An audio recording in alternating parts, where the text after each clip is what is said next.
Good afternoon, friends. My name is Eric Hulkran, Director of Social Media and Content Marketing for MLive. Thank you so much for joining us today. It is great to at least see all of you gathered in one place. We have an amazing program today with conversations from key industry leaders who will provide valuable and actionable insight for all of you who are currently in the industry, and for those of you who have joined today who are looking to get into the cannabis business. So as usual, we are celebrating the 1-year anniversary of being notified that COVID was going to be a pandemic. So my assumption is you've done 1,100 of these, but in case you have not, we're going to have a Q&A session at the end of each panel. And that box is at the bottom of your screen. So if you just submit your questions in the Q&A box, we'll be able to go through those, answer them live, and then make sure that we keep track of everybody's question. So if we don't get to answer them in the panel itself, our panelists can go answer them later. There's also a chat function. That's where you can network with everybody who is currently in the group. Just one word of something that I would wish Zoom would fix, but they haven't. It defaults to panelists instead of all attendees and panelists. So make sure you switch that. Otherwise, everything that you say will just come directly to me, which will be, I'm sure, delightful, but you'll only be talking to me.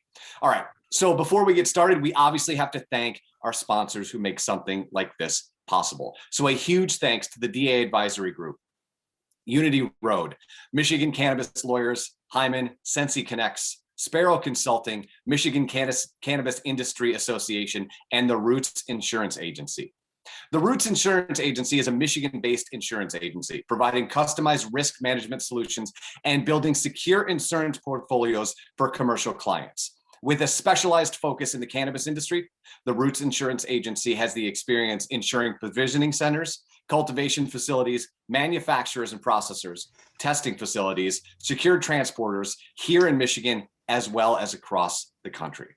Their hands-on approach to customizing an insurance portfolio, along with an emphasis on providing superior customer service, has allowed the Roots Insurance Agency to quickly become one of the state's top resources for insuring cannabis risk. And you can learn more by heading to the Roots Insurance Agency website, which is the Roots Cannabis INS as in insurance.com. Or you can call them 248-671-4676, 248-671-4676. I'll be doing a podcast with them in April, which you can find on the MLive Media Group's website or anywhere you get your podcast by searching Everything is Marketing. So, are you ready? Because I am.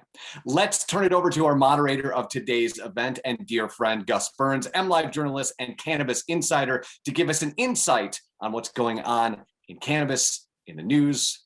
Dear Gus, how are you, my friend? I'm good. Great to be here. My name is Gus Burns, and I cover cannabis industry for MLive, which I've done since about mid-2019.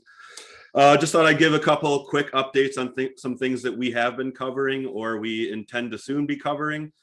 Last week, the state put out the appropriations to the cities that have decided to come on board with recreational marijuana over the last year, and the total revenue from the industry, which equaled more than $45,000, $45 million, about 11 million of which went to communities.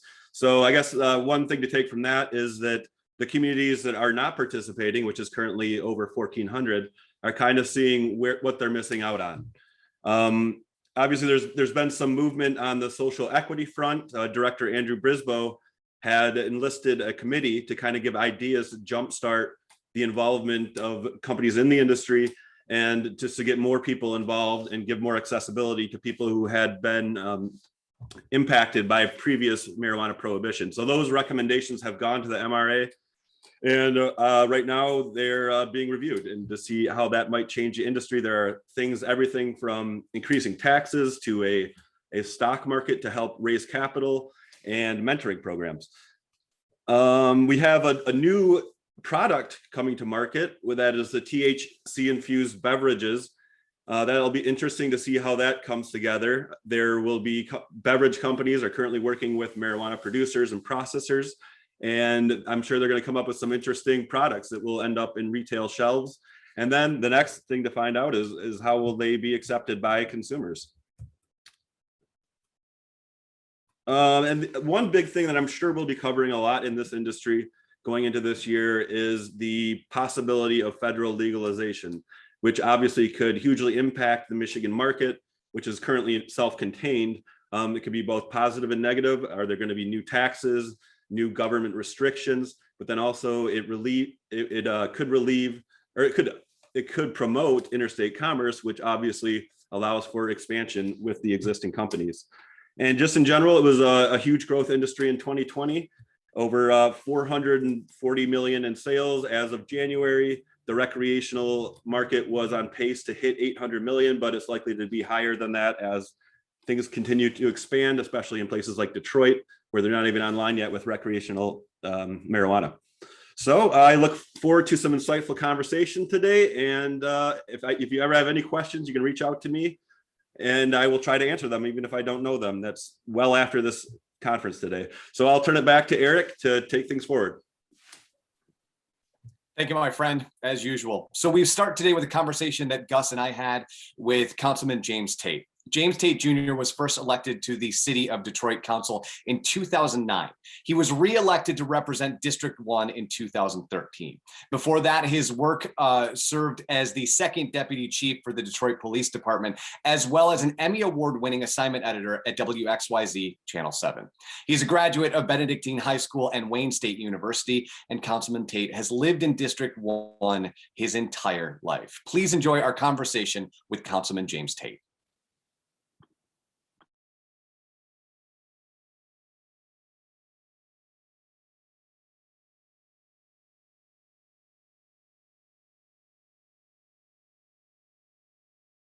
And my co-host for today from MLive, Gus Burns, and the City of Detroit in District 1, Councilman James Tate. Councilman Tate, how are you today? Doing well. Thank you for having me. I really appreciate this opportunity to just spread the word about what we're doing with the adult use ordinance in Detroit.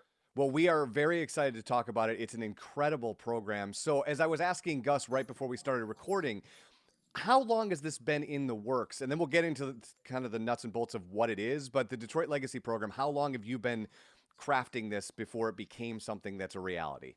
Yeah, so we've been working on this. We were working on the ordinance for about a year and a half, a little over a year and a half or so. I started out with a group of about 40 or so individuals because we knew that the social equity component was going to be controversial and very difficult. So we wanted to get as many voices as possible in the room. And we would meet over at the Motor City Java House in District 1, coffee shop, great spirit, great soul, great coffee. And from there, we narrowed it down, the group itself narrowed it down to about 7 members who were the leadership, the chairs of various committees. And we would literally meet on the weekends. We would meet at night. We would meet in the morning, day by day. And so within that year and a half or so, we came up with what we see before us now. I'm very proud of it. You know, from the very beginning, I said that we had to make sure that Detroiters had at least 50% of the licenses. The mayor agreed with that shortly after, and we moved forward. And again, very excited about the prospects of what we have before us. So before Gus jumps in here and asks you some questions, for anyone who's not familiar with the Legacy Program, you sort of just hit on kind of the outside version of it, but can you tell people what it was, what it is, and why it's important to the City of Detroit? Yeah, the Legacy Program is a portion, is a social equity portion of our adult use ordinance, licensing ordinance. And what it does is it provides additional benefit incentives, if you will, for Detroiters to participate. Which is it's been a challenge thus far in the medical marijuana industry. And when you look around the country, adult use is also challenging in urban communities for participants who live in that municipality to get involved and successfully participate. So we had to be very creative. We looked around the country and saw what worked, what didn't work, what lawsuits were filed, which things that we had on the table that we were trying to accomplish that very well may be thwarted as a result of lawsuits. And what we have in front of us again is our legacy program. The legacy program, some of the benefits that legacies receive are paying 1% of all Detroit licensing costs, which is extremely important. City of Detroit, we are charging $5,000 per license. And so Detroiters would pay $50 per license. But you first have to, of course, be certified as a legacy Detroiter. To do so, legacy Detroiters have to show that they've lived in the City of Detroit for at least a year. prior to the application. That's across the board, but there are 3 different ways. One way is straight up. If you lived in the city of Detroit and can prove that you lived here for 15 out of the last 30 years, you will be designated a legacy Detroiter. If you can show that you are low income by federal standards and have lived in the city of Detroit for 13 of the last 30 years, you will be designated a legacy Detroiter. And then lastly, what I believe is the most important based upon the criminal prosecution of individuals in the city of Detroit and around the country, the unfair way that cannabis has been prosecuted. If you are an individual who has a marijuana conviction, you will have to have lived in the city of Detroit only 10 out of the last 30 years, part of which is because, one, you may have been locked up, and there were a number of individuals that were locked up for, you know, a dime bag, $5 here, $10 there, and now they've had to sacrifice years of their lives for the same plant, years of their lives in jail for the same plant that others are making a really good living off of. One thing that you had mentioned early on was controversy, and I guess I'm wondering, what is the controversy? Where is it coming from? And what's been happening behind the scenes? What kind of arguments are going on about what came to be with this program? Yeah, so, you know, one of the controversies, you know, straight up, we just want to get just from the highest level. You have some residents who just don't want cannabis legalized in the city of Detroit. So us moving forward with a recreational ordinance has not been welcomed by some, even though Detroiters voted 68% in favor of recreational marijuana. You still have a not in my backyard attitude from a lot of folks. So that's one argument that we got to deal with. Another argument are those individuals who have medical marijuana licenses. Some of them very well may not be able to get their recreational, adult use recreational licenses outright. And there may be a need for partnerships with legacy Detroiters or whoever they want to partner with in order to for us to achieve the 50% licensing for Detroiters. So you got that controversy with those medical marijuana license holders. And then you also have some legacy Detroiters who feel that Detroit hasn't gone far enough. So there are a number of different arguments and controversies depending on who you talk to. Now, Councilman Tate, you mentioned a couple minutes ago that you looked around the country at other programs. Are there any programs that resemble what's happening in Detroit, not only with the legacy portion of making sure that people in a given city own a portion of this industry, but the social equity part of the campaign? Is there something around the country that looks similar to this, or is this a one-of-a-kind program? So I don't know if I would say one of a kind, but we did take some elements that were more specific to Detroit. So we took a little bit from here, a little bit from there, and what we came up with is what we see today with the Detroit Legacy Program. And when there's a huge amount of demand for a limited amount of spaces, I've seen this happen in other communities where they have maybe 5 licenses, it can get kind of messy. And in Detroit, you have that demand, but you have way more licenses too. How are you going to make sure this is a transparent and fair process? And so we are working on all of that right now. We are providing details and information. It sounds like you've gone to our website, DetroitMeansBusiness.org/homegrown. We're telling everyone, go and take a look at that website. We're working on an FAQ and also look to have minutes, as much information and transparently that we can provide on our website. We want to make sure that that's possible. Again, there's going to be some challenges along the way. This is the first time we've ever done anything like this. And I have no doubt that we're going to drop the ball sometime. At this point, can you tell what sort of businesses these applicants are interested in? Because I know some are unlimited grows and then you got your retail. Do you get a picture of that right now as far as what part of the industry these companies are going to go into? No, depending on who you talk to. I mean, you know, we may have, individuals who are looking to get into the retail business. You have some who hear about the lower cost that the state charges for licensing for micro business. So you hear, individuals saying that they want to get into that area. You have some who recognize that the industry doesn't move unless you grow enough of the flower. So you have those who are looking to get into growing. And then you have events. I mean, you name it, it's across the board. Our licensing does not go into effect. We're not beginning to accept applications for licensing until April 1st. So at that point, we'll have a better idea of what the true interest is, because we know that, there's a lot of buzz that's out there, and there are individuals who are definitely thinking about getting into the industry, but as we move forward, we'll see who's actually serious and who's just aspirational. So at this point, when do you think we'll see the first store open, its doors to the residents? Yeah, I expect in May, we'll see the first legacies receive their licenses. And this is tiered, so they'll open first, and then you'll have the second tier is kind of the people who exist in the medical market, and then third, if it gets that far, would be opened up to everyone else. medical right now. Okay. Yeah. Which is looking pretty doubtful that there's going to be room for them at this point. No, not necessarily, because you got to understand this: the Detroiters are the ones who set the pace. Remember, we talked about 50% of the licensing, so we don't have. Let's say, hypothetically speaking, that first round, because you still got to go through the licensing with the state and city as well. So it's not just us just throwing out licenses to Detroiters just because they're Detroiters. You still have to go through each and every phase that is required. And so if we don't meet a certain threshold on the front end in terms of Detroiters, there will be more licenses available, not just for those who are outside, but also for legacy Detroit. I do not believe that we're going to, in this first round, end up absorbing all the licenses available. Councilman James Tate, thank you so much for the time today. This has been amazing. We will let you get on with your day, but thank you for the time and good luck in May.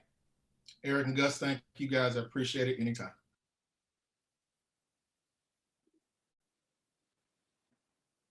Very exciting to see all the stuff that is happening in Detroit. Quick reminder and a bit of housekeeping, because I see people kind of connecting in the chat. There will be a networking session afterwards, and we'll put all of the links in the chat box so you can kind of jump off to wherever you would like to network once the entire event is over. And with that, it's time for our first panel, Making the Industry Accessible for Everyone, with Director Andrew Brisboe and Chris Jackson. Andrew has been licensing and regulating within the state of Michigan since 2004, including experience with the Michigan Gaming Control Board, Department of State, and Occupational and Health Professional Licensing. And so it is my esteemed pleasure to bring aboard once again, Director Brisboe. Director, how are you? I'm doing well, Eric. How are you? I am excellent. And our next guest is Chris Jackson. He is a partner with the Sticky Brand operation, a cannabis operation that's rapidly expanding in Michigan. He's the company's leader of government affairs, social equity lead, and heads the project expansion management. Welcome, Chris. How are you, my friend? I'm doing well, Eric. How are you today? I am excellent. And then we'll bring Gus back in to kind of moderate today's discussion.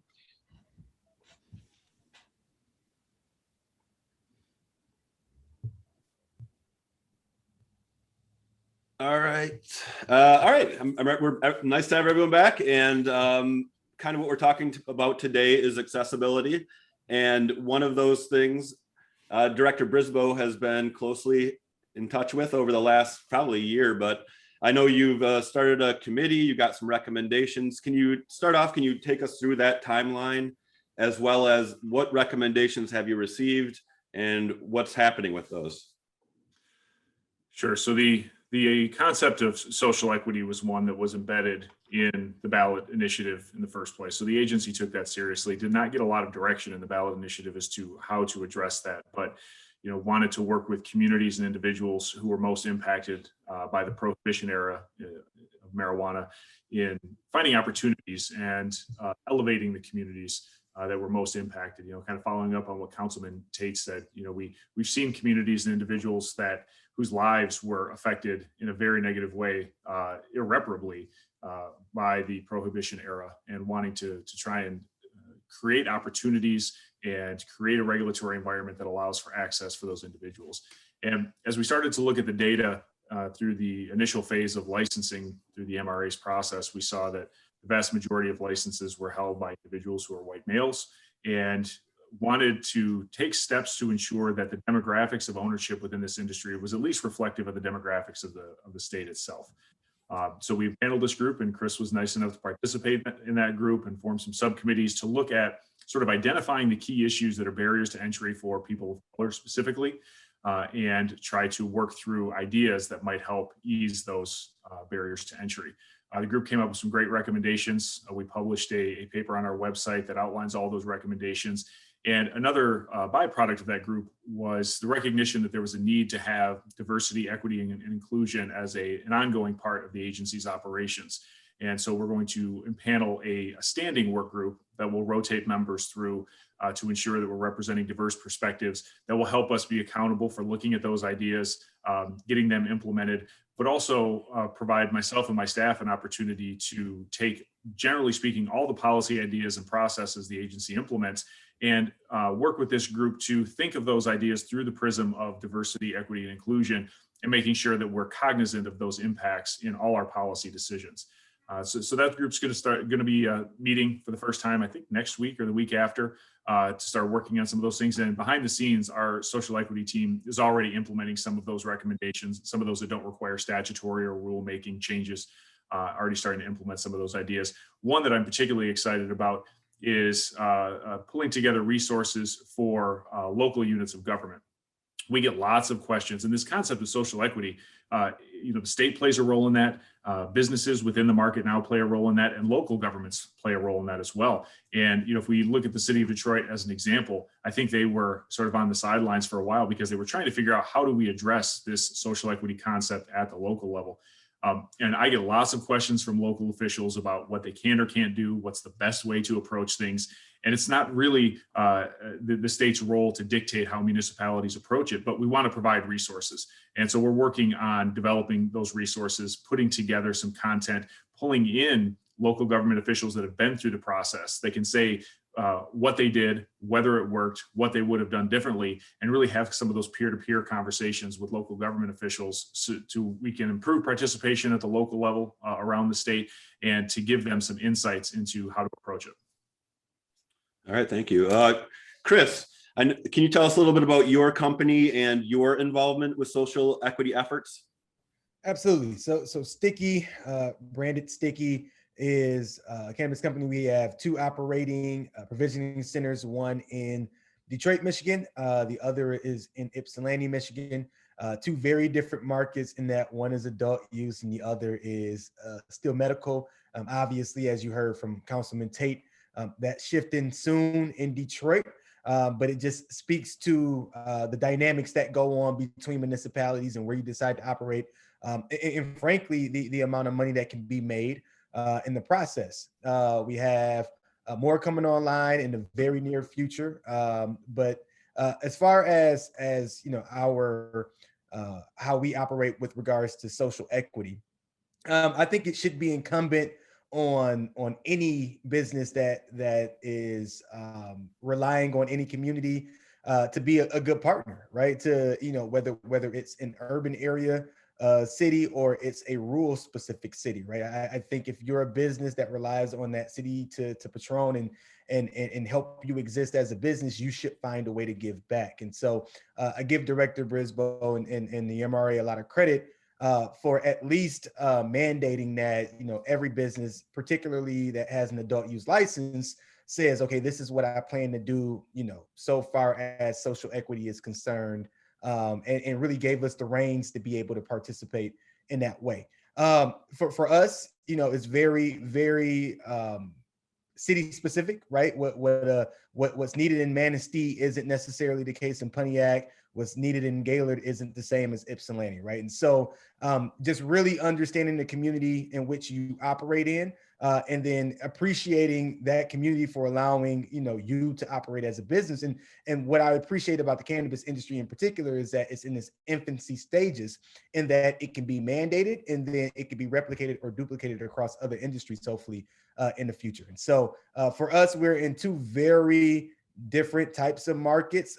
Ypsilanti and Detroit are very similar in that they're urban area cities, but two different markets with different rules that approach cannabis differently.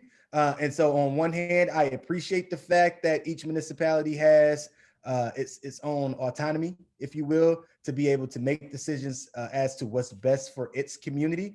But then what it also does is, if you're a growing company like ours, it makes it a bit more complicated, but I think it allows for some home field advantage. And I think it allows for people who typically may not have had the opportunity to participate to have a chance to. Chris, I wouldn't mind hearing, like, for people that are not from very diverse communities who haven't seen how prohibition impacted those cities prior to legalization. Like, what insights can you give those people about what things were like and why they deserve a chance in this industry? Absolutely. You know, I'm from Pontiac, Michigan, born and raised. And the interesting thing is that I went to Holland, Michigan, for college. And so two very different communities, very different medians. I mean, if you think about Pontiac and Oakland County specifically, on average, you're talking about a median income of about 25,000, maybe 30,000 per household. And then right next door in Bloomfield Hills, you're looking at a $75,000 per household income, right? And so just a street over, you're seeing some very different dynamics so far as access to resources, right? And what people have access to. You know, the stats don't lie. I mean, the stats will tell you straight up that, you know, disproportionately Black and brown people have been impacted way more negatively when it comes to law enforcement, when it comes to cannabis in particular.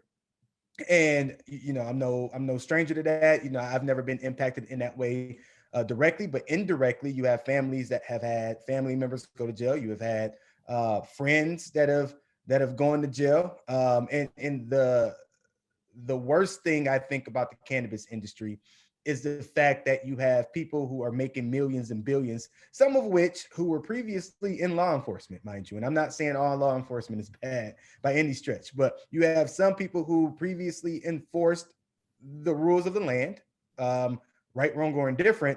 But those people, you know, have served their time and their debt to society, and they're still in prison, right? And so, you know, Michigan has taken some steps with the expungement bills, or the clean slate bills, I believe is what they were called. The legislation has taken some steps to eradicate that. You know, other cities and states are doing automatic expungements for cannabis-related crimes that are non-violent. But you know, the fact that there's still people, Michael Thompson just recently got released from prison after 25 years. You know, he was sentenced to 40 to 60 years for 3 pounds of cannabis back in the 90s. And so, you know, as we start to correct those injustices, not only do we civically have to make sure we correct those injustices, but we also have to allow the people who were previously entrepreneurs in the same vein, right, to have an opportunity to participate. Or the people who were indirectly impacted by the war on drugs, quote unquote, or particularly the war on cannabis, right? And so growing up in the community, it's no secret.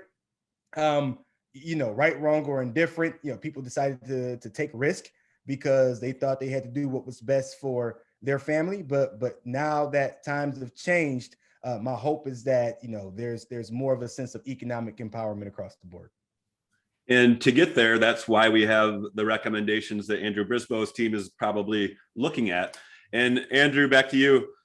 Some of the things that businesses are going to see, some of the recommendations that might scare them a little bit are new transfer taxes, required education for employees.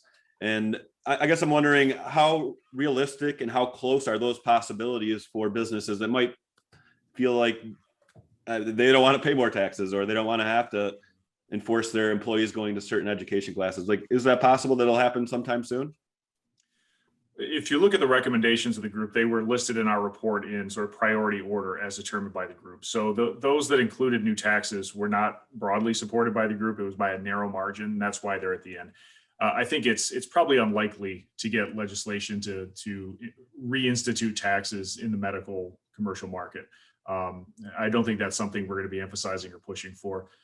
Some of those other requirements, you know, I think we need to look at how they would affect industry. We want businesses to be able to continue to grow and still be able to provide some of those opportunities. So we look at, say, corporate spend plans as one of the recommendations, or mandatory education.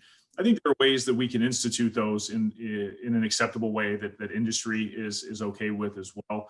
They're not unheard of. We do see similar things happening in other states as well. You know, the educational side of it is one that's of particular interest. A lot of regulated industries have educational requirements in order to enter. You know, with my background in licensing and regulation under the Public Health Code and the Occupational Code, there are pre-licensure and ongoing educational requirements that aren't too onerous. And I think it also provides opportunity for the industry itself to ensure that not only the ownership groups, but the folks working in the facilities have the background necessary to ensure that we're giving the best possible service and doing best by consumers in the market as well. One of the challenges in this space is, where does that education come from? Where is that body of work? With everything being sort of new and growing, it can be difficult to find tried and true, tested and understood topics in which curricula can be based. So that's something that we're evaluating now. And we want to create opportunities for individuals who work in the industry as well to get some of those insights and be able to have something in their pocket as they try and move through, maybe shifting their role in the business, maybe working their way up through the industry, or making that shift from being an employee to trying to start their own business. And so I think there are good ties there where opportunities can be provided through some of those mechanisms in a way that the industry that exists now can support as well. So those are kind of those sweet spots we're finding. The recommendations are on paper. We wanted to capture those as they came out, but there may be some massaging that needs to take place there to ensure that we get to a level of comfort and to ideas that can be implemented and be successful. All right. And sometimes I hear that people don't feel the industry in general, regardless of social equity, is always that accessible due to the high costs and sophisticated applications and things you have to have in line before you can actually own a business. I'm wondering, is that something you guys consider? Do you feel like the accessibility is there right now for everyone? And are there things being done? Is the pace of new licenses good? Is it going to keep going at the same pace? Do you think there are things that'll change that'll make it more easily for maybe someone who's not the multimillionaire to get in, or social equity? Sure. And our agency is committed to always improving our processes. So we're constantly reevaluating those licensing processes to see, what are the issues in general that are causing challenges for applicants to work through that process? And are there ways we can better communicate, provide tools, simplify the process so it's easier to work through?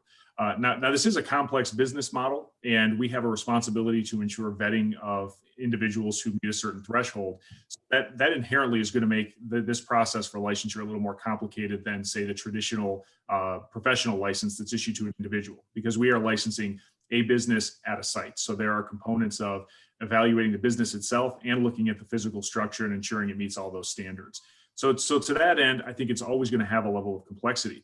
When we look at the social equity piece of it, this is why we have dedicated resources. And we have staff who spend almost all day, every day in one-on-one sessions working with the social equity applicants to help them navigate the process. And we've broken that into sort of phase 1, 2, and 3, where we work applications from sort of a general Q&A about the process to step 3, where we get them with a level of comfort that we feel like they understand the process itself and are ready to take those steps forward, submit that pre-licensure or establishment license application. So we're committed to continuing that. We've seen an uptick in the adult use pre-qualification and social equity applications with the pace of moving forward with the city of Detroit. Frankly, one of the concerns we have now is with pre-qualification being a necessity to qualify in the city of Detroit by May 1st, if individuals haven't started their process with the state, they're probably not going to have enough time if they're waiting till now to submit those applications. But we were thinking ahead to that, always communicating with the city. We opened up the pre-qualification process for new applicants who will be eligible on March 1st of this year, or were eligible March 1st this year. We allowed them to submit for pre-qualification last December to get a head start on that process. And we're devoting more resources to processing the applications in flight and continuing to advocate for the social equity applicants to take advantage of those one-on-one assistance opportunities so that they can get the help they need without the necessity maybe to pull in a consultant or an attorney to help them work through the paperwork. All right, thank you. Chris, so what I'm curious is, you're on the ground floor, you're working in the industry, retail shops. What would you recommend to businesses who say, listen, I want to get involved more in social equity? Like, what would you tell them to do?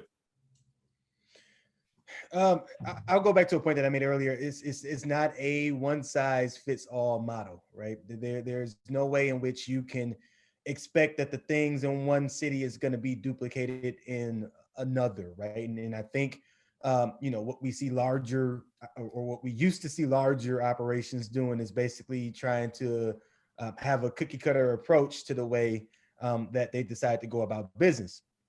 And so I would recommend, first and foremost, is just understanding, who you're doing business with, right? Take time to actually get to know the people who are the elected officials. You know what I mean? Understand what their needs are and what their wants are, because again, each city has a level of autonomy that they get to dictate, as they should, I think, what they would like to allow, what they don't want to allow within the borders of the area that they represent, versus, people trying to essentially bully themselves or bully their way into a municipality because they think that they have some type of a right to be there. One of the things that, Director Brisboe alluded to, and I think is really important, is, as we operate, or as businesses tend to operate, I think it's really good what the legacy program brings to the city of Detroit. Now, my opinion is, and no knock on Detroit, because we don't know what we don't know, right? I think the entire industry is becoming more and more sophisticated, but hope we wish it would have happened up front, right?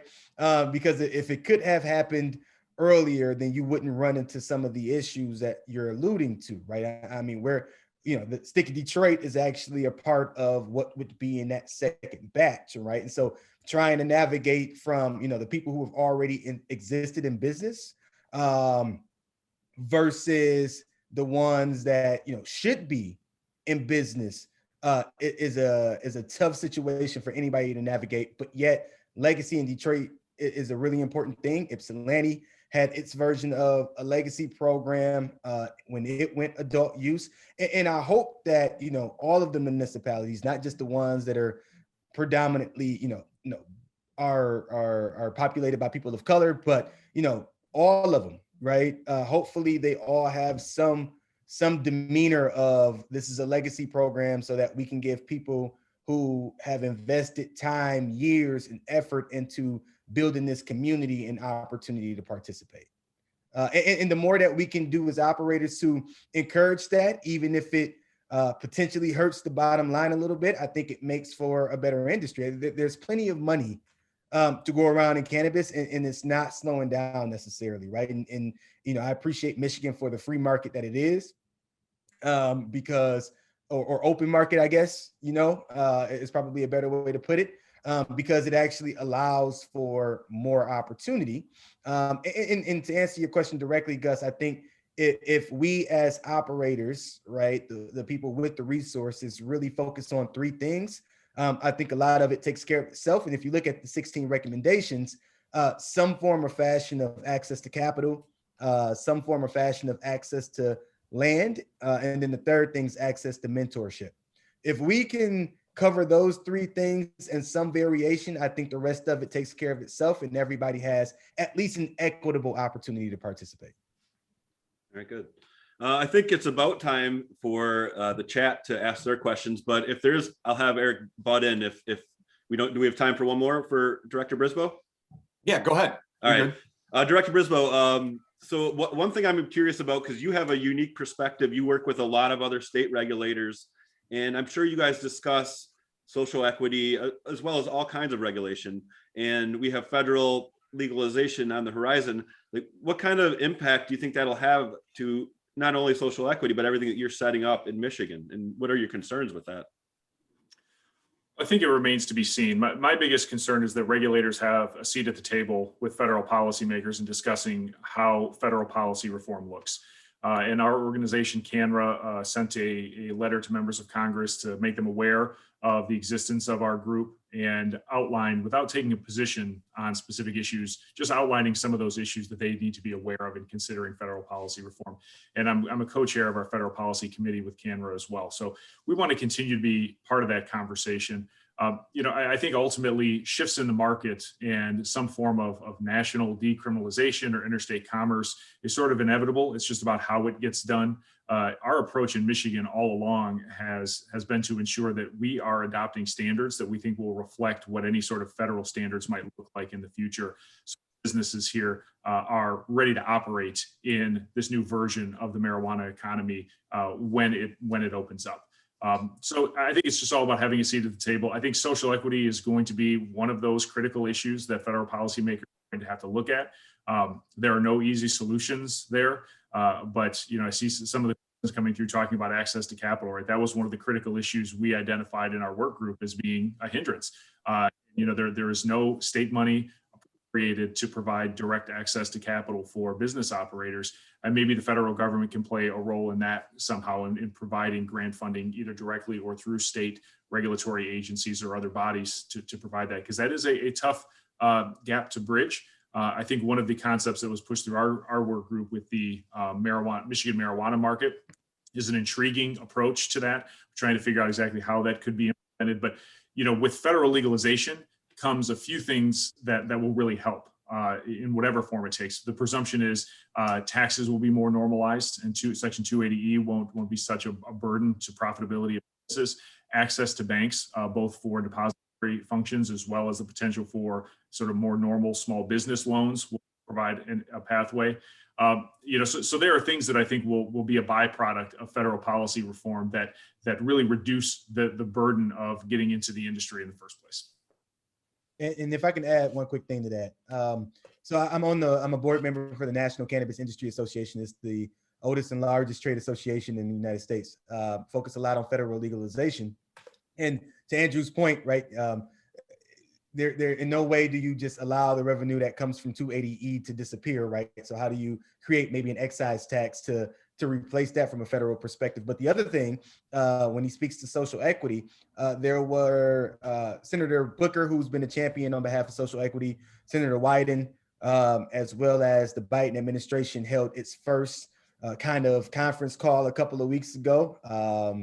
And one of, the NCIA was involved in that call, but 95% of the participants on, that virtual call were actually civic engagement or civil rights associations. I think there were only 3 cannabis related organizations that were actually on that first call, and it was to show their commitment to decriminalization and social equity. And so at least for now, it seems like it's a priority amongst the other things that Director Brisboe mentioned, but I just wanted to add that 2 cents that it's being reflected in the action so far. Awesome. So we've got time for about 2 questions. So Chris, as one Hope College graduate to another, I will start with you. There's an interesting question about, they want to hear about your ideas about branding and brand equity in an industry where federal trademarks are not available. What are you doing to build and protect the Sticky brand? For sure. Easier said than done. The main thing that we've done candidly is the only IP that we can create right now is around merchandising, right? And so the shirt that I have on, the brand itself can be, you can get an IP for a federal protection, but that doesn't relate to cannabis at all, right? And at least not yet. The main thing is once federal legalization actually happens, there may be an allowance for companies then to protect their brand so far as the actual operation. And so, my recommendation is, if you already operate, particularly, I would say, from a merchandising perspective, get protection, and then you will at least have, I guess, a list of crumbs that you leave behind, right? Or crumbs that you leave behind to say, sure, we've been operating with this brand from the very beginning, hence we should be afforded and or protected once it's allowed federally. Awesome. Director Brisboe, I'm essentially going to ask you 1.5 questions. The first question is, could you restate the May 1 pre-qualification date, what all that means? And then the actual question is about the Detroit Legacy Program. The question is, do the 13 to 15 years have to be continuous, or they can include moving away and returning? I believe it's continuous, but I just want to double check. And I'm not the guy to answer that question. I would make sure someone from the city of Detroit answered the question about their legacy program. Because their requirements are different from the state level requirements for social equity, and we do get applicants who are confused and contact our office with questions about the Detroit Legacy Program, and probably vice versa. But the May 1st deadline, as I understand it, is the city of Detroit's deadline for submitting applications for that first round of licenses for Legacy Detroiters, and it is a requirement that you have your pre-licensure approval by the state. So that's one of the reasons we opened up that allowance for submitting those applications back in December. So if there's anyone that's paying attention that is interested in getting into that program, if you haven't submitted your pre-qualification yet, it's probably not going to get done in time, but definitely do it very soon. Awesome. Chris, I saw you nodding your head, so I want to make sure before I close this out, did you have any insight on the years? Yeah, so my understanding, again, check with Detroit. Absolutely, but I saw you nodding. So my understanding is that it's 15 of the last 30 years that don't necessarily have to be continuous, as far Okay. as I know. But again, confirm that. Don't take my word for it. Awesome. Gentlemen, as always, it was a pleasure to hear from you, Director Brisboe. Chris, thank you so much for the time. Have a wonderful afternoon. Thank you. All right, guys, we are now going to talk about how you can build a successful pitch for your cannabis business to investors. And we're going to be joined by John Dolan of Unity Road. Unity Road President John Darwin is most active in capital markets and M&A. He's applying his experience from private equity to cannabis. He's supported evaluations, diligence, and execution of over $300 million in acquisitions, joint ventures, and growth projects in various industries. His know-how provides liquidity for both organic and inorganic growth for Unity Road, while his strong grasp of store financials, market comps, and competitors are a boon for the company's overall growth strategy. John, how are you today, dude? I'm doing great. That was quite the intro. I really appreciate it. And I wanted to have theme songs, but they wouldn't let me, so it was the best I could do. Next time. No, and thanks for the great conference thus far. Really appreciate being on here. Little background, just about myself. As mentioned, I'm John Darwin, president of Unity Road. We are one of the largest cannabis dispensary franchise companies in the U.S. And we're also under a merger agreement with a publicly traded cannabis company, Item 9 Labs. Their ticker's INLB. If you want to look up any more information about either company, that's a great resource. And before kicking off here, just want to add a little context around myself. As mentioned, I've raised tens of millions of dollars in the cannabis industry. Prior to Unity Road, I was involved more in a venture capital capacity, so also have invested millions of dollars in the cannabis industry. Heard, I would probably even say millions of different pitches. And prior to cannabis, worked in private equity where, again, heard pitches, helped deploy capital, helped structure pitches. So a lot of what I'm going to talk about is very specific to cannabis. I think there's great resources out there for just general, how to pitch to an investor, how to put together a pitch deck. So I'd encourage anyone for those type of questions or at that stage to really use the resources available there. So if you want to, next slide. So I guess I just hit the first point there of, introduce yourself. Make sure that, I think with cannabis, it's really important to establish why you're here. I think the industry has such a unique composure versus your typical, industrial or tech industry. And a lot of times it's a personal story. I think a good example is, Item 9 Labs CEO Andrew Bowden. His mother had triple negative breast cancer and was really struggling with treatment, and ultimately found solace in cannabis and was able to sleep for the first time and is now fully recovered. And it's such an impactful story, and it's true, and it's why you're passionate about the industry, because cannabis isn't easy. Startup businesses aren't easy, and if you don't have your reason why you're there, then it's hard to make an investor feel encouraged about why you're going to stick it out in the tough times. So I think, that background of what brought you here, and even if it's not something that's that personal, I think, being honest with yourself and being honest with the investor is a great way to establish that relationship. So, if it's about, hey, I see an opportunity to make a lot of money here, say that and own it. And I think that really helps establish a relationship early on, and something that both you and investor will appreciate. A good phrase I really like from the military actually is bottom line up front. Especially these days, there's so many pitches, so many great ideas. And for whether it's an institutional fund or a larger investor or even just friends and family, you're hearing a lot and a lot of different noise. And so just hitting that bottom line up front, hey, here's what I'm doing, here's what I'm raising. I think it really stands out in cannabis. And then also just what are your themes throughout the presentation? Are you looking at I'm going to be impactful on the social equity front. I'm going to help empower others into business, and that's why I'm doing this. And you'll see that throughout the presentation. Or I'm going to start in this state and then grow to these states for X, Y reason. Just establishing that groundwork early on, and then also, just straight up, what are you asking for? Are you asking for money? Is it a joint partnership? Is it passive? Are you looking for a strategic investor? I think these days there's a lot of emphasis on not just capital, but the right capital. And I've certainly experienced that on both fronts. And when you find an investor that is aligned with you, and from the get-go, you're talking about, I want someone who's a board seat member who's adding value, that really will resonate. And it's resonated with me as an investor, and resonated with investors when that's been my target. So, show something. This one really resonates with me as well too.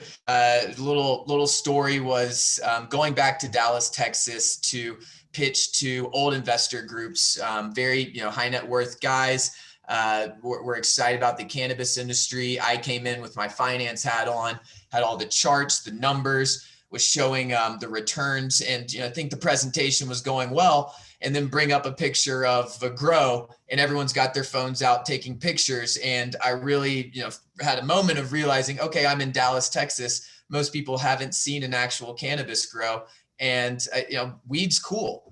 Emphasize that. I think it's important to show what you're doing here, and also just establish, why you're doing it that way. I think the whole phrase, of course, everyone's heard, picture, tells 1,000 words, but I think it's even more so in cannabis, and especially during COVID times, you got to really emphasize what you can from a visual perspective. So, here, for example, we have our Item 9's cultivation facility in Arizona. And then we also like to always show, what the store looks like. So showing a store rendering for our Unity Road franchisees. It's something that can put up on a slide and really connect with your investor, with your audience. If you've got a unique pin, it's great to have it. It's great to talk about it. But having an empty slide where you're able to just talk about what they're seeing is something that has worked well for me, and something that I always like to see with different companies, because it really shows all the unique little details that came in. Do you think about how customers are walking through this store? Do you think about layout? And all of that can be shown and talked to while having that visual representation. So I'd steer clear of just the generic, here's a giant picture of cannabis. Those, the High Times kind of centerfold pictures have been a little overdone. So being able to emphasize why it's something unique, I think is very powerful. Now, this is, in my opinion, right now, the most important thing for cannabis companies. I've seen more great ideas in cannabis than any other industry, and that's awesome. I love the innovative. I love just the whole mentality of creating something new. But the biggest struggle is not with ideas in cannabis industry. It's being able to execute on your plan. And this entire slide, this entire thesis is really why we built Unity Road, was being able to leverage our experience to help others execute on their plan. So if you have a proven experience and track record in cannabis, show it. And if it's in another industry, I think being able to bridge that gap is something people are getting more and more accepting of. And what we always look to do is find out how with our franchisees, we can leverage our background, our experience in cannabis, to bridge that gap to their background and their experience, whether it's in pharmaceuticals and retail and tech. I think that's something that not only resonates on applications if you're looking in licenses, but also for investors, because the days of just saying I'm going to grow a bunch of cannabis and people are going to buy it and it's all going to be great, those are a long time ago, and I've never actually seen one of those work out really well. So have a proven operating system and, show clearly in your deck and be able to explain what that is. Not only I'm going to do this because it works, but that network that's going to help you execute. If you're in retail, who's going to help you on the supply chain? Who's going to help you hiring? What key executives do you plan on bringing on or are already there? And then what have you done that from a capital standpoint thus far that's going to help you execute on this plan? And so, I really focus on how are you going to execute more so than what it actually is. I think there've been plenty of I won't call them bad ideas, more just boring ideas that have tremendous execution. I mean, if you think about it, a cannabis dispensary is not the most novel thing, but executing well is a multi-million-dollar opportunity for any investor, any business owner as well. And so being able to execute on that plan and having your network, having your support system is vital, not only to actually operating, but to getting an investor to write a check and trust that you actually are going to be able to execute on all these things you put together in a wonderful deck. So again, I'm a finance guy background. Always look at always look at the models. Always look at historicals. Take deep dives in that. And so I'm not going to harp on, hey, know your numbers, have a good background here. You can get all that stuff from Shark Tank or something like that. I think what I really like and what I would suggest for any entrepreneur pitching is really that second bullet point is what are your key assumptions to get to these numbers that you're showing. So if you've got historical numbers, how is this money going to take you to that next level that you're showing? And what are the things that have to happen for that to occur? And by doing that, it really, it again connects you with the investor of what's important, because seeing just projections of I'm going to do $100 million next year with this investment, that's great. But outlining prior to even taking that capital of I need this much inventory and it's going to require this and my sales staff expands here really shows that you've thought about what it takes to hit your goals that you're telling somebody else to value you on. And that's something that I always look at and something that we always focus on are what are the assumptions driving your projections, and then being transparent about that with your investors and with yourself. And that last bullet point is one that's, I think, a touchy subject in a good way.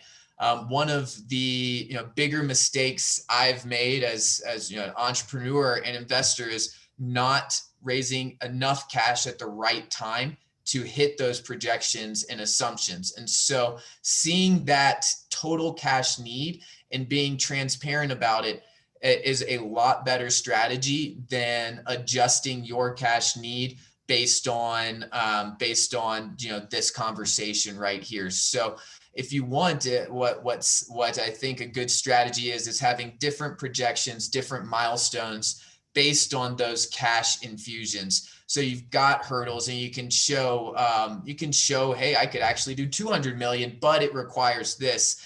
Ultimately being transparent, both internally with yourself, with your team about the true cash you need is going to save you a lifetime of trying to adjust what you want to do based on the cash that you thought you were going to be able to get.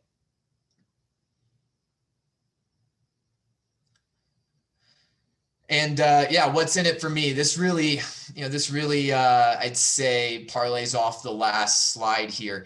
And this is something that, with Unity Road, what we really look at, and, me in particular, is how do I structure this offering? I think cannabis is such a unique industry where there truly can be win-win scenarios for investors and for entrepreneurs. A lot of times it tends to be zero-sum games in other industries because you are just in this it's a capitalist environment, and so it really becomes more negotiation. But in cannabis, there's such massive potential, such $1 million businesses, that I think there's beneficial structures, whether you're public, whether you're private, whether you're a startup, whether you're operational already, to align you and the investor, and to have the offering structured to where when you win, they win. When they win, you win. You can't high five yourself on top of a mountain. So make sure you're high fiving your investor as well too. And so there's, unique structures. You can do convertible notes, secured debt, sale leasebacks, equity. It's a lot more complicated than Shark Tank would make you say, if I'm looking for 200,000 for 20%. That's not reality. And, the reality is there's flexibility, and finding a structure that works early on is something that will save you a lifetime of headaches. And with that, also looking at what are the returns I should expect as an investor, and what does that mean I have to do as a company for you to achieve those returns? And with that, again, it goes back to those key assumptions of, for you to get this, I need to do this based on that. And just really having that outlined and clear and upfront will manage expectations. I think if you're saying, hey, I want to raise, and I see, a go public opportunity in 12 months, say that, but also make sure you put about the key risks to be able to accomplish that goal. I think there's tremendous upside in cannabis, but for any entrepreneur in any industry, there's a significantly high failure rate, and cannabis is extremely difficult.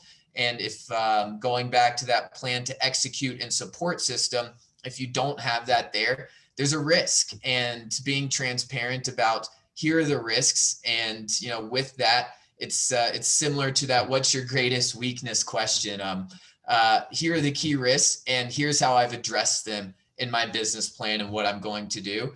And so, that's what we always try and leverage for entrepreneurs that might want to be franchisees, have to raise capital, is talking through those risks, talking through what investors would look at. And then with that, also saying, here's how our system mitigates those risks, here how you can mitigate those risks. And ultimately, it's a transparent relationship. And if I have one theme that I'd love everyone to walk away from here, it's that investor transparency and being able to show your numbers, hit your numbers, overpromise, underdeliver, but also be truthful about what you expect. Don't sandbag numbers. That's the key, and that will make you successful, make your investors successful. Be able to get follow-on offerings, and that's something that we always focus on with Unity Road. Something been attractive from item 9, and I think that investor alignment is something that will bring the industry to the next step forward. So I know, we covered a lot of ground there, and really, wanted to make sure to say thank you to everyone for tuning in here. Hopefully you got some good information there that might be valuable for your own business, whether it's a franchise opportunity, whether it's your own startup vape pen, whether you're an existing company that might be publicly traded and looking to do offerings. I think a lot of those points hopefully are relevant, and really thank everyone for tuning in as well too. John, thank you. That was amazing. And for anyone who's on the event today who's looking to get into this industry, if I might give you guys a shout out, the Unity Road blog is absolutely incredible and a great resource to kind of get a jumping off point. So thank you so much for the time, and thank you for everything that you're doing in the industry. Of course. Take care, my friend. All right, we are going to move on right now to our second panel discussion, this time about the current state of the industry, specifically opportunities in Michigan, as well as the obstacles we're facing. And to jump into that, I'd like to welcome Matthew Abo. He is a partner and co-founder of the DA Advisory Group, and his experiences have positioned him in a place where he's able to create an impact in the cannabis industry. And he helps connect clients with their investments and protect them, along with increasing cash flows. He's able to assist owners and operators in the industry with tax and tax planning due to the aforementioned 280E. Matthew, how are you, my friend? Doing well, Eric. How about yourself? I am excellent. It is great to see you. Also on this panel, the energy of the panel, I would guess, Jamie Cooper. She is the founder and managing director of Sensi Connect, formerly known as Cannabis Connection. Sensi Connect is a B2B networking and lead referral organization focusing on growing the cannabis industry. Currently, Sensi Connect hosts a weekly virtual speed networking event here in Michigan, California, Colorado, Nevada, Oklahoma, and New England. Jamie, how are you? I'm doing well. Thanks for having me. Thank you for being here. Also, want to say hello to Ryan Lafferty. He is the Chief Operation Officer at Kush Development Group. And for the past 20 years, he has worked with Fortune 500 companies, nonprofits, and startups to implement change and inspire creative ways to approach and solve challenges and opportunities. Ryan is an innovator and a creative problem solver, a professional educator with 20 years of experience, managing, developing, and delivering creative solutions to complex problems. He has a proven ability to build high-performance operations and lead collaborative teams, generate revenue, and strengthen business relationships. Ryan? Hello, how are you? Thanks for having us.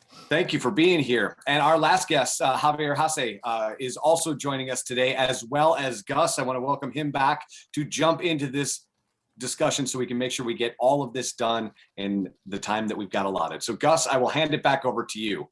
All right, I appreciate it. I guess to start off, if I was going to be starting a marijuana business, I'd probably hire each of you to be my consulting team. But you each have very broad experience and different aspects that you approach the industry with.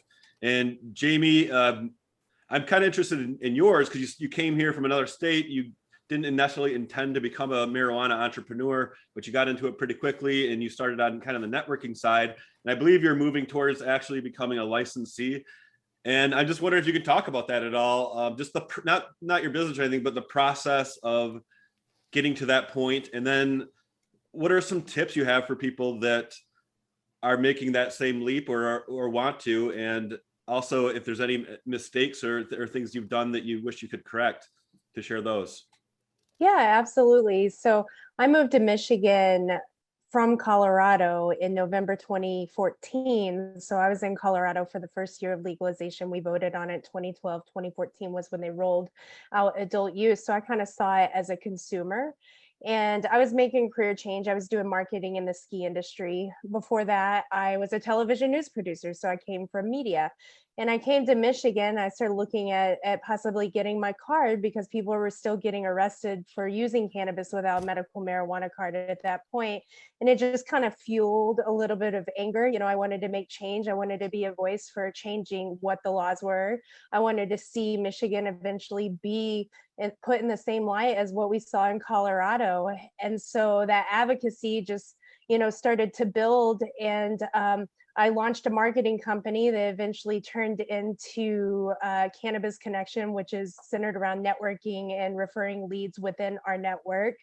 And during that process, I was also doing a lot of work of opening up municipalities because municipalities hold a lot of control on whether they're going to allow business or not. And so I started kind of marketing the industry to the municipalities and helping them understand the industry as we understood it. And I pretty much started trying to open up my own municipality of Grand Haven, Michigan. And so that led eventually to, me and my team securing a license in Grand Haven. And then Cannabis Connection turned into Sensi Connects. I launched the Sensi magazine here in Michigan in October 2019.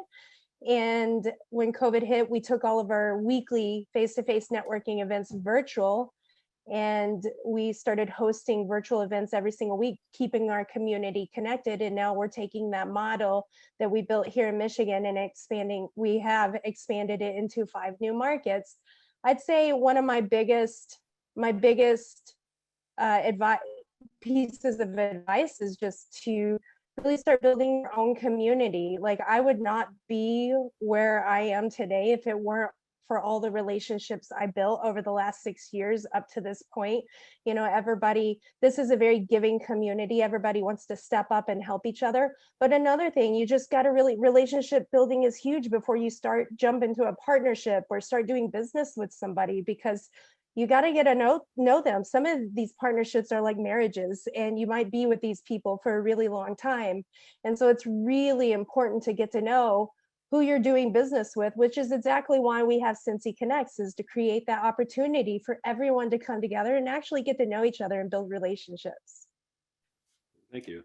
Javier, you've dealt with this internationally as well as in various states across the US. And I believe you've even written a book on the topic to kind of help people get through the process of starting their own marijuana business. What can you add? I mean, Jamie makes great points. Maybe, going back a little bit to basics, one of the things I like to tell people is think about getting into the cannabis industry from very different perspectives, right? It's not just about growing cannabis, right? And growing cannabis is necessary, but it's also hard, and not everyone can do it, and not everyone should be doing the same thing, right? So a great first step is always, to think what you know how to do now and how it can be converted into the cannabis industry, right? If you're a CPA, go that route. I was a journalist focused on finance. I started writing about cannabis stocks, and that was the route I could pick, right?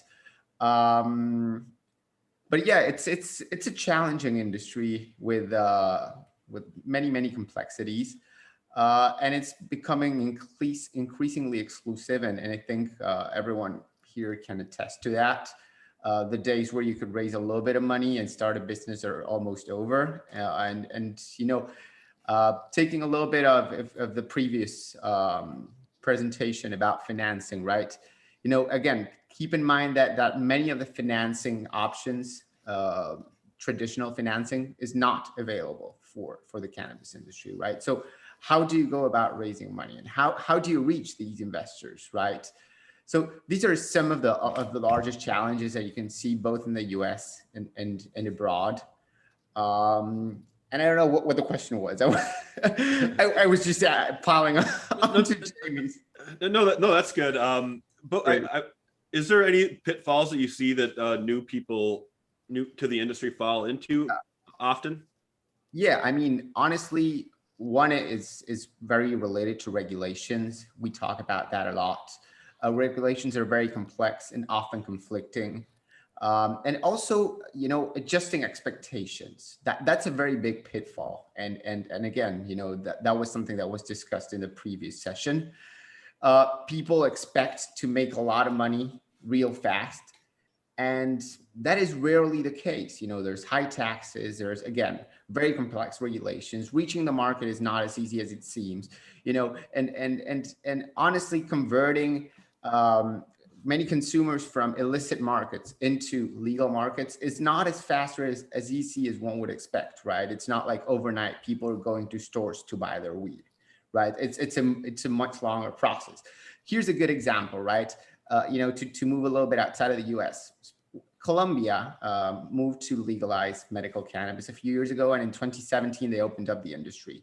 And excitement was massive to the point that more than $600 million of foreign capital flowed into the Colombian cannabis industry. With the expectation that within a year, all of these massive growers with 200,000 plants each would be producing cannabis and selling it, but not selling it only in the local market, but exporting it. Guess what? Exporting is not as easy. There isn't an international framework to export cannabis, right? What kind of products can you export? What are the quotas, right? Then you need one government to authorize it and the other government to authorize it, right? So, I mean, this is just one example in a million, where people got into the industry planning to be, say, profitable or breaking even within a year. And many times it takes a lot more time than that, right? So that is one of the largest pitfalls I see, unrealistic expectations. Think about this as a high risk business where returns will come, at the same pace as you would see in any other emerging industry. It's not like 6 months, the first crop, and you've recovered your money. You're not growing weed at your mom's basement, right? It's something much more complex. So I'd say that. I appreciate that. Yeah, and obviously, if anyone wants to step in and give comments on anything that's said, feel free to do that.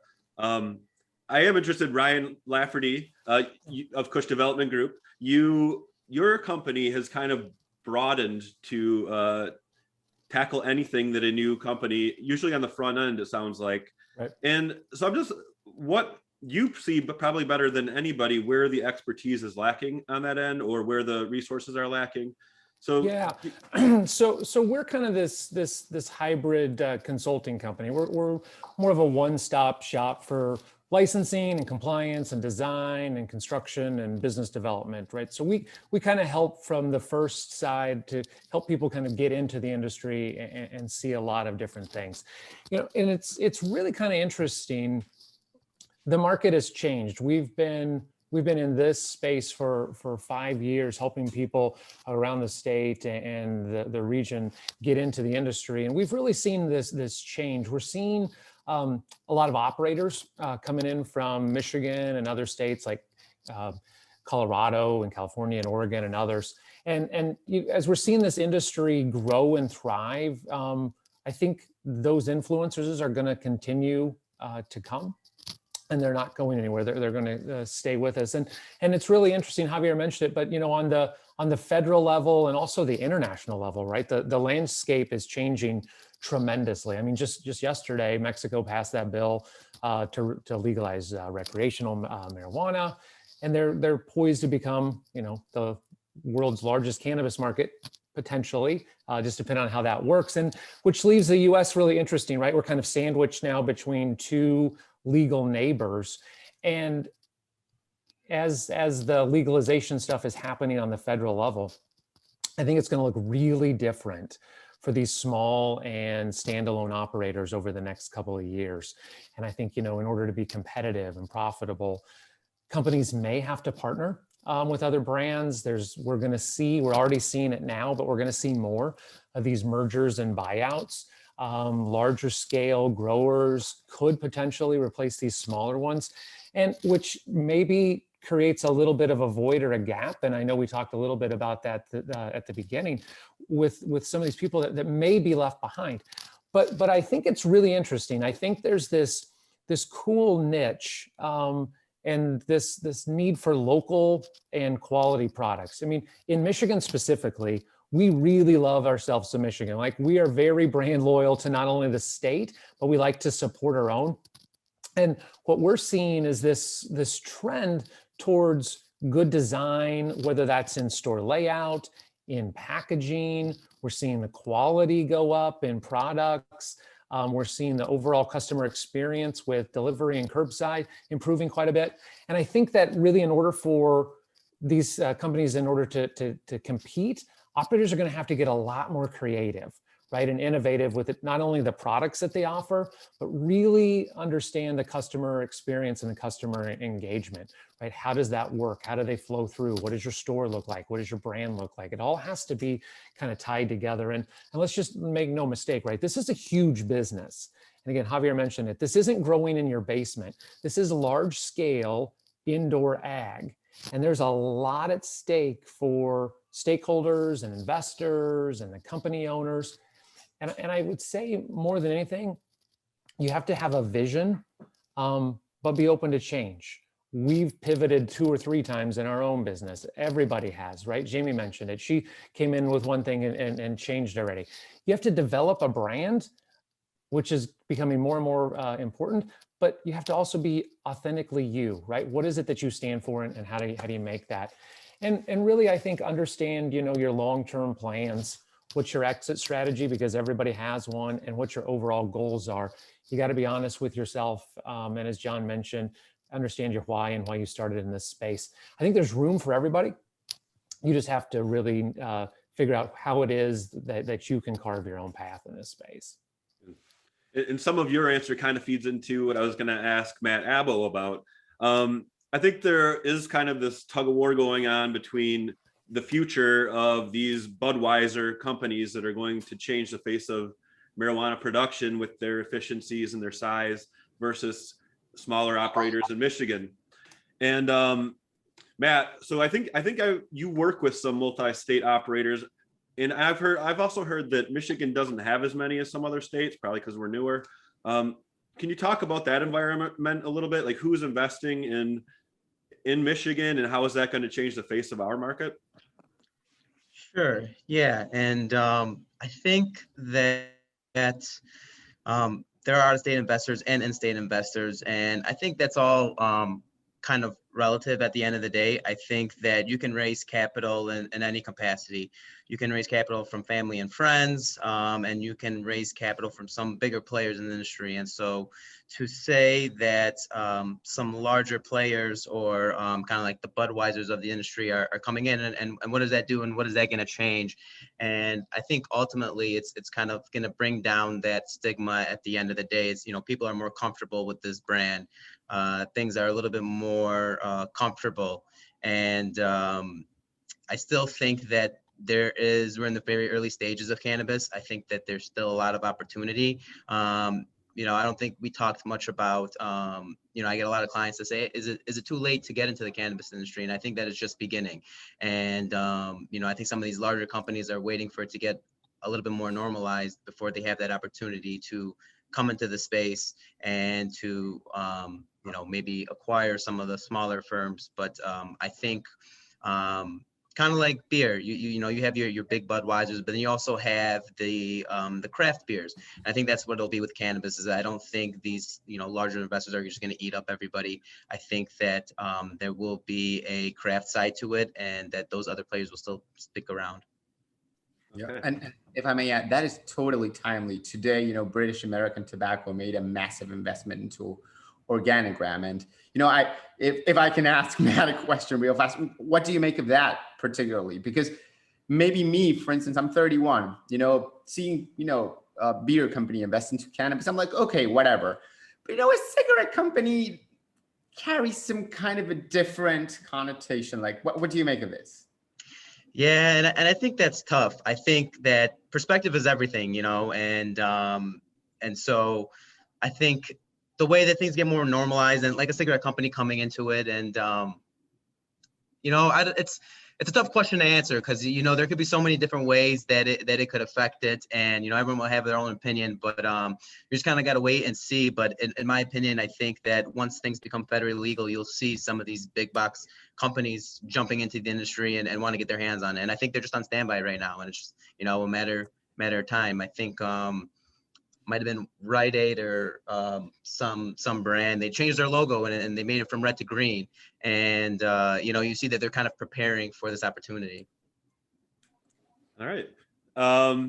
Because of your insight, everybody here, especially of the Michigan market, I'd like to kind of go around and talk about what is your greatest hope for the market, or if there's something specific that you could change today, what would you change? And what is a fear? Like, what do you think might go wrong in the Michigan market? And I guess we'll start with Jamie, please. Well, my hope is more municipalities open up, more municipalities see and really pay attention to the municipalities around them thriving, because they did allow for cannabis. I mean, this is creating jobs. This is creating accessibility for people that want it. Michigan has tourism. We need to really be thinking about what that means for tourism and what that can do for a market. And now all these municipalities are starting to get those revenue checks. They're going to want a piece of the pie, because don't forget, a neighboring municipality can deliver to a municipality that opted out. And who gets the money? It's the municipality that opted in and the businesses that are doing the deliveries. So really, I just really want to see some of our elected officials having more conversations about this and creating opportunities in their own community. Javier? I mean, I was probably gonna say what Jamie said about municipalities. It's one of the best and worst things of America at the same time, right? It's, you know, it's always a dilemma.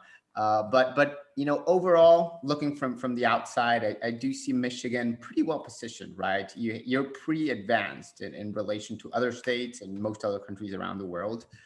And something that you know Andrew and Chris were discussing earlier is social equity, which again I do see there's some initiatives going on there. I think a lot more can be done on that front, but yeah, I mean honestly, overall, I feel pretty positive. Feel very positive about the Michigan market. It's a huge market, and it's one with quite a bit of cannabis culture, right? So that helps, you know, when it comes to establishing a brand. a lot of the people in the state are familiar with the plant, and what it implies, what it is and what it means, right? And don't demonize it as much. So overall, just probably improving social equity and yeah, just have the municipalities opting out of implementing the program and the regulations issued at the state level, hoping to see them change their mind soon. All right, Ryan, you got any quick input on that? Just the follow up, right? I think I would love to see more people to be able to become involved. I would love to see Michigan as a place that we make a lot of things. We have a lot of creativity, a lot of innovation. I want to see us kind of push the envelope on creative products that will help a lot of people. I want to see us leveraging people and technology and those high tech and low tech solutions. So I think that what everybody else just add on to that, but that's kind of my hope and dream. Great. And then Matt, I'd like to give you the final word on the subject as we close out this panel. Sure. Yeah, I think that all the other panels kind of hit on the main points, and kind of my hope and what we're trying to see is I think that Michigan is a leader in the cannabis space compared to other states. I think we're setting standards, and the way that we're implementing our process and procedures we are looked up to, and I just hope that we continue on that path. And it's funny, I think before cannabis was a thing, people were like, oh, California's grows the blessed flower and whatever, and I think that now it's Michigan. We're taking that crown, and I think that like I said, Michigan will probably be one of the top states in this industry. Great. And Gus, I'd like to add too, I'm really excited to watch us really start rolling out the event licenses and the consumption lounge licenses. I mean, the pandemic really kind of slowed that down, but I think that's a lot of opportunity for our state. And I'm excited to see the creativity that's going to come out around those licenses. That'd be great. Sure. Yeah, that's going to be an entirely new thing to Michigan, and I'm sure it'll draw a lot of people in from out of state to check it out too. Mm-hmm. So I think we're to the point now where Eric, do we have any questions from the chat? We got time for two, but one Jamie actually already answered in the chat, but I would like her to answer it publicly so everyone could kind of benefit from her wisdom. The question was resources for women in the industry, which is also a part of the industry that needs to grow at a rate that I'm sure Jamie will say it is not nearly fast enough, even by me saying it. But you gave some great insight. So I'm wondering if you could kind of share it publicly. If people are looking for some resources for women in cannabis, what can they do? Yeah, I recommend a group and an organization called Women Empowered in Cannabis. It started about 4 years ago. I helped start it. It started with a Facebook group. Kira Reed, the founder of the organization, reached out to me and asked me to start helping her build a community of women in the cannabis space. So that's what we started doing. And here pretty quick, they're launching a lot of really great things, a community that's going to make it easy for women to connect with other women, and just a ton of resources at hand. A lot of women are very nurturing, and we love to work as a team. And so that's the environment that she's creating. And I definitely encourage women to check it out, and don't be afraid to reach out to another woman that you know in the industry that's doing some awesome things, and just ask for some advice, because we're usually pretty good about helping others. Awesome. And then one last question. Anyone can jump in, but it's directed specifically to Ryan, kind of on the backs of the Detroit legacy ideology. What recommendations can you give to smaller growers to kind of keep their autonomy as opposed to being kind of swallowed up by a larger company?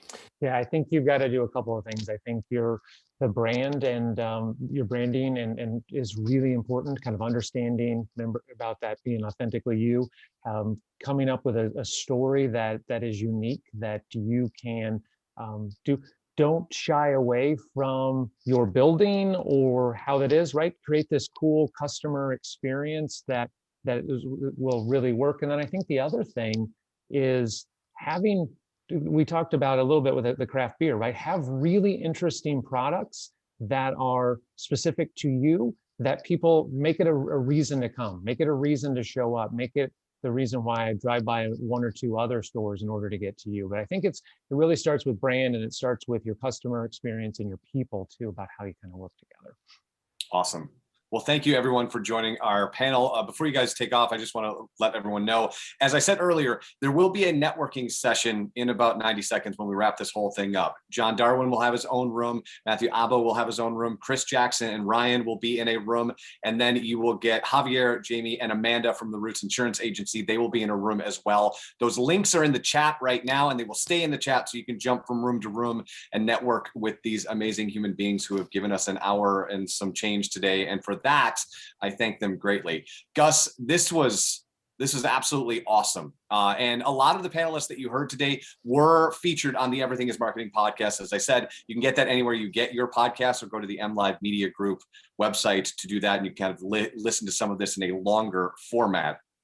And so, Gus, I'll kind of just throw it to you for some last minute thoughts about what happened today, and then we'll kind of roll out of here. It was a great time. And for me as a reporter, it's great to meet so many people involved in such different aspects of the community. And like I say, anyone who's watching, anyone who was on the panel, if you got story ideas, you got questions, I'll do my best to answer them. Hope everybody learns a lot, and enjoy your networking sessions. Awesome, my friend. And another huge thank you to our sponsors, the DA Advisory Group, Unity Road, Michigan Cannabis Lawyers, Hyman, Sensi Connect, Michigan Cannabis Industry Association, and the Roots Insurance Agency. My apologies. Have an awesome day, guys. We will catch you next time, and we'll see you in the networking sessions.